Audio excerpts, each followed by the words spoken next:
जी दोस्तों, पानी बढ़ाने का तरीका यहाँ आप देख सकते हैं कि पानी कम निकाल रहा है आपका वीएफडी। तो आप वीएफडी की कौन सी सेटिंग करेंगे, प्रोग्राम दबाना है, यहाँ पीबी के अंदर जाना है और पीबी4 के अंदर आपको जाना है। यहाँ डेटा एंटर करें। आप देख सकते हैं पहले से 90 है, मैं इसको 70 करता हूँ। तो इसी तरह आपको भी करना है। 70 में आप देख सकते हैं कि हमारे प्रेशर बढ़ गई है और अभी जंपिंग ज़्यादा आ रहा है। तो फिर जाते हैं पीबी4 की सेटिंग के अंदर। पीबी4 के अंदर फिर इसको हम बढ़ाएंगे। 70 से हम इसको 75 के ऊपर रखेंगे।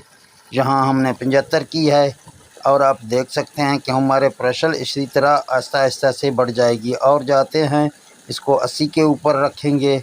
यहाँ मैं इसको 80 करके डेटा एंटर करता हूँ। आप देख सकते हैं कि हमारी जो ना फ्रिक्वेंसी भी जाके 1-2 पॉइंट के ऊपर रुक गई है। यहाँ बिल्कुल सेट चल रहा है। तो कैसा लगा वीडियो? अच्छा लगा तो इस वीडियो को लाइक करें, शेयर करें